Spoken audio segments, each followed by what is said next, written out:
자녀가 부모에게서 바른 행동을 배우고 익히듯이 여러분은 하나님께서 하시는 일을 살펴서 그대로 행하십시오. 하나님께서 하시는 일 대부분은 여러분을 사랑하시는 것입니다. 그분과의 사귐을 지속하고 사랑의 삶을 익히십시오. 그리스도께서 우리를 어떻게 사랑하셨는지 잘 살펴보십시오. 그분의 사랑은 인색한 사랑이 아니라 아낌 없는 사랑이었습니다. 그분은 우리에게서 무언가를 얻으려고 사랑하신 것이 아니라 자신의 전부를 우리에게 주시기 위해 사랑하셨습니다. 여러분도 그렇게 사랑하십시오. 사랑을 육체의 욕망으로 변질시키지 마십시오. 난잡한 성행위, 추잡한 행실, 거만한 탐욕에 빠져드는 일이 없게 하십시오. 몇몇 사람들이 남의 뒷말하기를 즐기더라도 예수를 따르는 사람들은 그보다 나은 언어 습관을 가져야 합니다.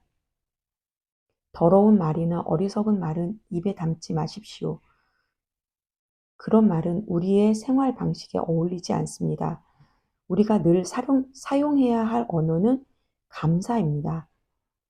사람이나 종교나 어떤 것을 이용해 이득을 보려고 한다면 이는 우상숭배의 흔한 변종입니다. 그 사람은 분명 아무것도 얻지 못할 것입니다. 그는 그리스도의 나라, 하나님 나라 근처에도 가지 못할 것입니다. 종교적으로 번지르르한 말에 속아 넘어가지 마십시오. 종교적 장사 속으로 온갖 말을 하면서도 정작 하나님과는 아무 관계도 맺지 않으려는 자들에게 하나님은 격한 노를 바라십니다. 그런 사람들 곁에 얼씬도 하지 마십시오.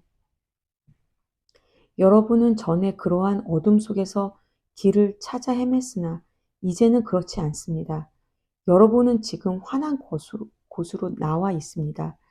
그리스도의 밝은 빛이 여러분의 길을 똑똑히 보여줍니다. 그러니 더 이상 비틀거리지 마십시오. 그리스도의 밝은 빛을 가까이 하십시오. 선함, 옳음, 참됨, 이 세 가지는 밝은 대낮에 어울리는 행위입니다.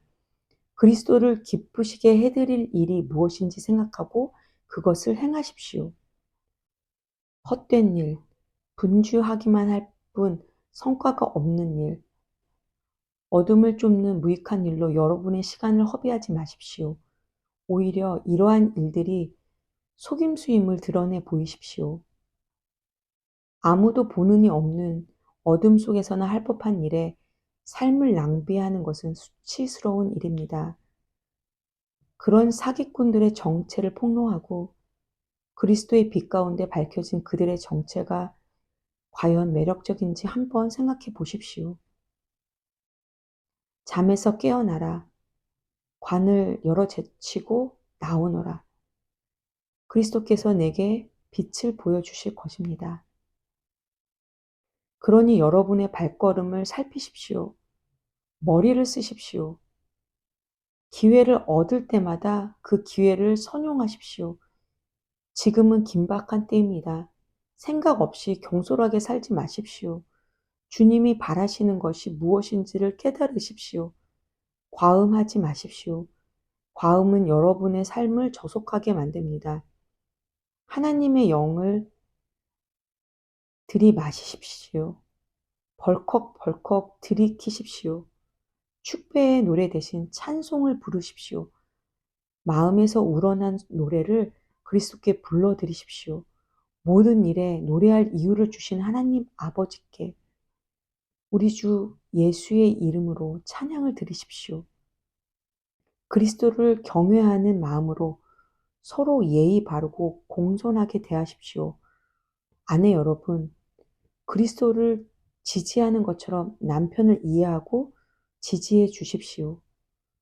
남편은 그리스도께서 교회에 하시는 것처럼 아내에게 지도력을 보이되 아내를 좌지우지하지 말고 소중히 여기십시오.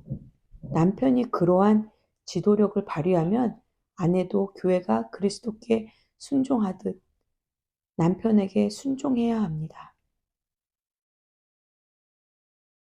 남편 여러분, 그리스도께서 교회를 사랑하신 것 같이 아내를 사랑하는 일에 전력을 다하십시오.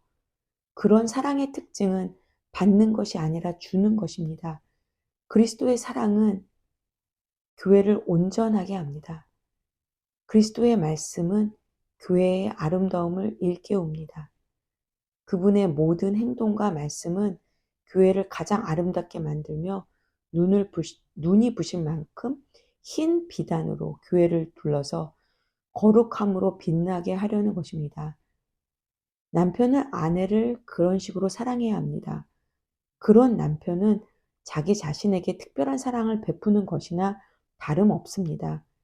두 사람은 결혼하여 이미 하나이기 때문입니다. 자기 몸을 학대하는 사람이 있을까요? 없습니다. 누구나 자기 몸을 돌보고 자기 몸의 피로를 채웁니다.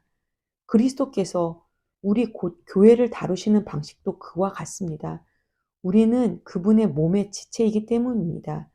이런 이유로 남자는 부모를 떠나 아내를 소중히 여겨야 합니다. 그들이 더 이상 둘이 아닙니다. 그들은 한 몸이 됩니다. 이것은 참으로 큰 신비가 아닐 수 없습니다. 나는 그 신비를 다 이해한다고 감히 말하지 않습니다.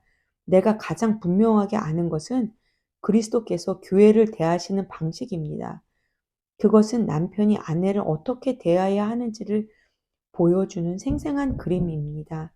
남편은 아내를 사랑함으로 자기를 사랑하는 것입니다. 또한 이것은 아내가 남편을 어떻게 존중해야 하는지를 보여주는 생생한 그림이기도 합니다. 아멘.